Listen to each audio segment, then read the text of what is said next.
So the topic of today's video, and probably a couple more videos to come in the future, is just riffs that fucking whomp your ass. These aren't necessarily all heavy metal. They're not even...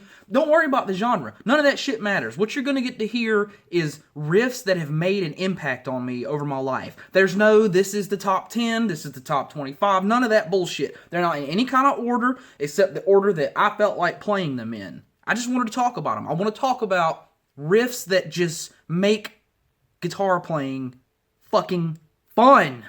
There's so many bands in this that the choices of riffs were through the roof, so just because your favorite riff isn't on here doesn't mean it's not also one of my favorite riffs. We just gotta start somewhere, and so this band fulfills that criteria. There's plenty of riffs I could have chose, but I'm telling you right now, there is nothing more powerful than them bones.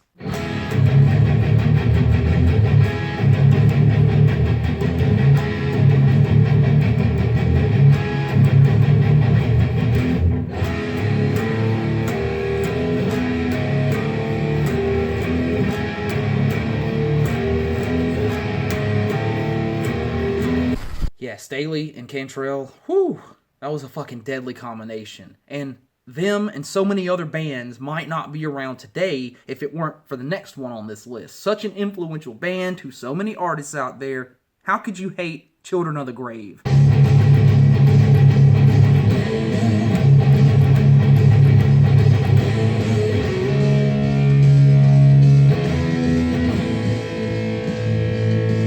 I mean, Iron Man could have been on there, don't get me wrong, but it's Iron Man. It's the inner Sandman of the Black Sabbath days, you know what I'm saying? Coming up next on the list, though, woo, Cannibal Corpse. Got my hands full, but one riff especially. When this song first came on, when I first heard this riff, I just shot up in my chair. It had my full attention.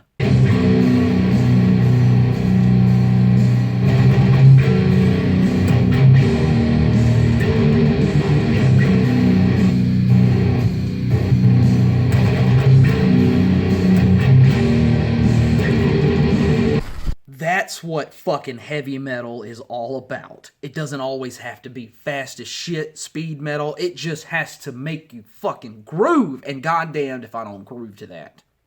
But I sure as hell groove to the next choice too. Can't hate on Megadeth.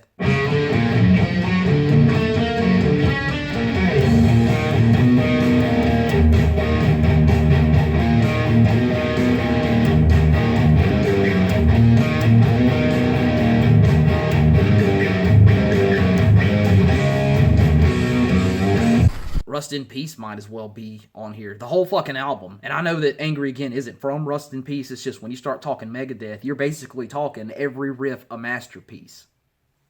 Can't say the same about Cold Chamber, however.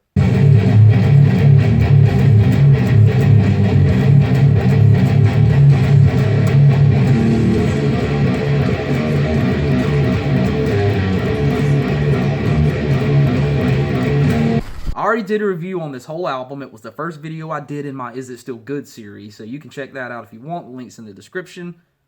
As for our next band, though, Machine Head, would you believe that I actually saw Machine Head and Cold Chamber and Slipknot on the same fucking bill? As a matter of fact, I've got the ticket stub for that shit right here.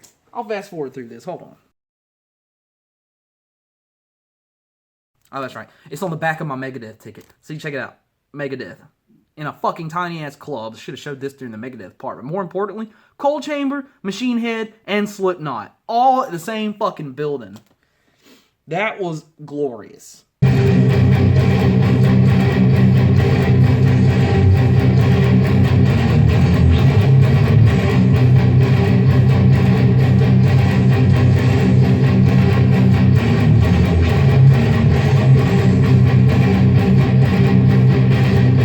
Yeah, I got a little bit off track there, I know, but if you're a guitar player, surely you know, playing along to that. The way it's 3-5-1-3-0, you do your little triplets, and then the 3-5-1-3-1-0. Oh, fucking hell, when you're playing guitar to that, if you don't fucking feel that in your bones, then something's wrong with you, man. Something is wrong with you. And something must be wrong with me because I'm not that big of a Deftones fan. I'm sorry, but I fucking love 7 Words.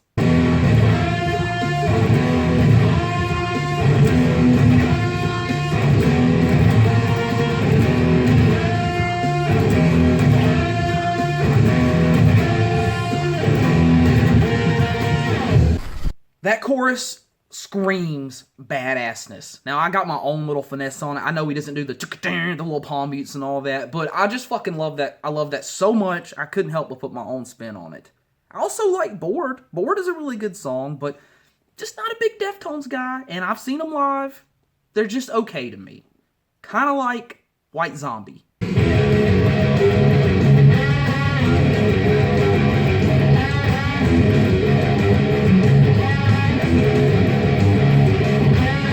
That is definitely one of the best riffs ever. And I put it right after this one, kind of on purpose. They both got that wow wow thing going on to it. So, I don't know. That shit's fun as hell to play along with. But I haven't reviewed any White Zombie albums, but I have reviewed Rob Zombie's first release, Hellbilly Deluxe. So, if you've seen that, you kind of know my issue with him. I'll just tell you now.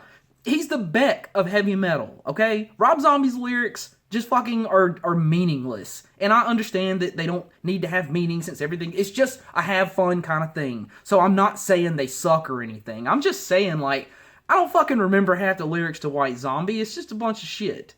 It's good shit, though. Should clarify that. So yeah, there's already a Megadeth track on here. I'm sorry, I could not help myself. I had to put another one on here.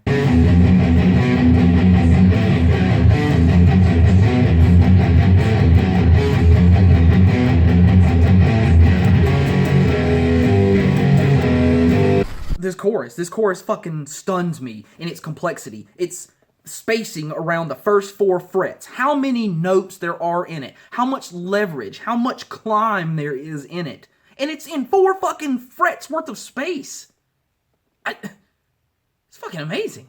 God, so many of Dimebag's riffs could have been on here. I mean, I almost use my third arm on here. That's probably going to go in a future video just for that.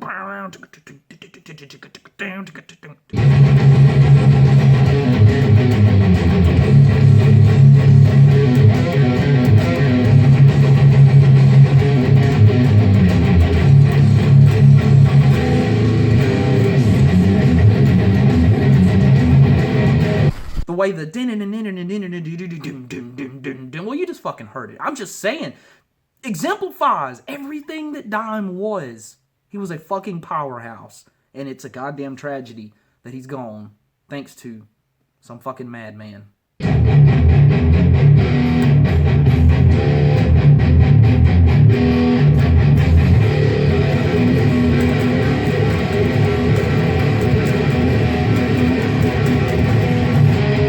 I don't know if that was good or bad or what, but I didn't mean any offense, obviously. Now, I have been over this one. This is actually one of my most popular videos, is my review of the whole Frog Stomp album, so check that one out if you're interested. Moving right along. 6 Feet Under? Really, Mike?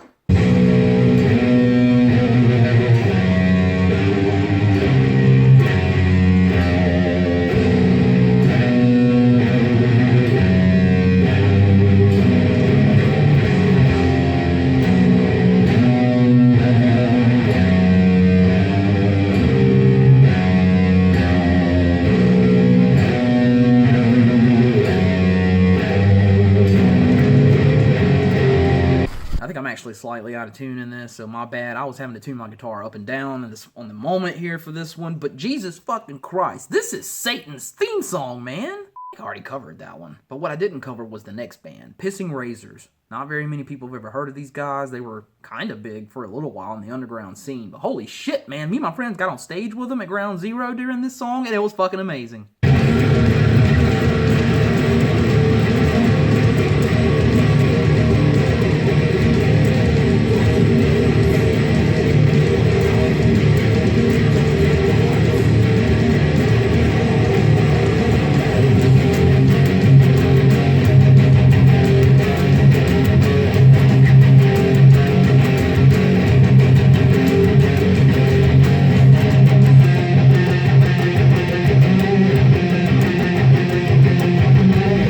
Goddamn if that riff doesn't kick my ass. Every time I hear it, my ass hurts because there's a foot in it, basically. Red Foreman, this would be his song. Damn, do I really got 3 Megadeth tracks on here? I honestly didn't even realize that. Ashes in Your Mouth is that fucking powerful, though.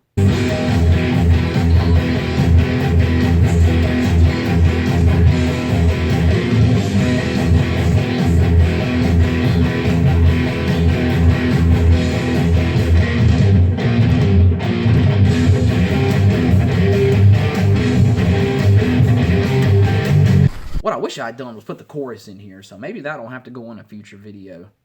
Megadeth, though, like Metallica, and like the next band on this list, Sepultura, were just unmatched in their riffing capabilities.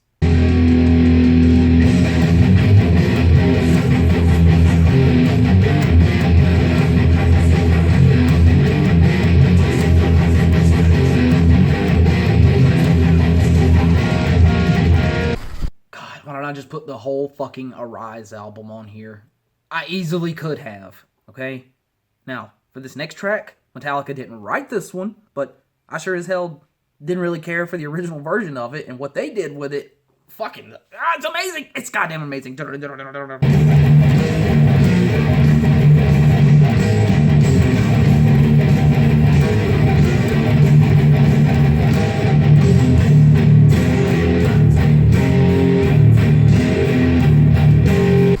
Oh god, here we are again with my personal favorite band and how hard it was to choose a riff to put in this spot.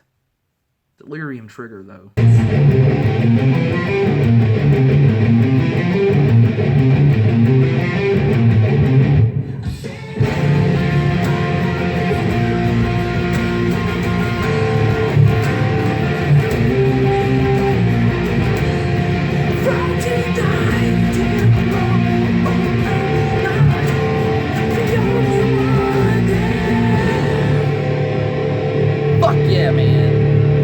Delirium Trigger is a fucking masterpiece. This is a masterpiece.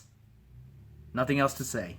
I love Coheed now the way I loved Metallica when I was a youth. What Claudio brings to the table for me, personally, emotionally, and musically, it's just unmatched. But that said, there is still some fucking power in Metallica's riffs.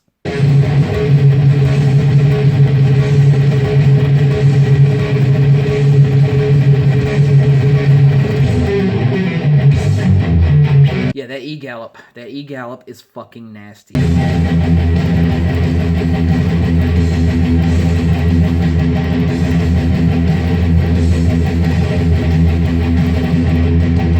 So there you go, guys. I hope you've enjoyed this, because I had a lot of fun making it, and I'm already thinking of riffs to put on the next episode of this. I just need to have some fun, blow off some steam. My son's almost here to be born pretty soon. March is right around the corner. So yeah, I don't have a lot of time to sit around and write reviews like I would like, but hopefully some will still come in the future. Otherwise, I can still put out content like this. I can do quick listens to music and albums and things like that and give my opinion on them, and hopefully get some requests from you guys in the future, some new stuff that'll intrigue me, that'll get me wanting to play guitar again. We'll see how it goes, I guess. Thanks for watching.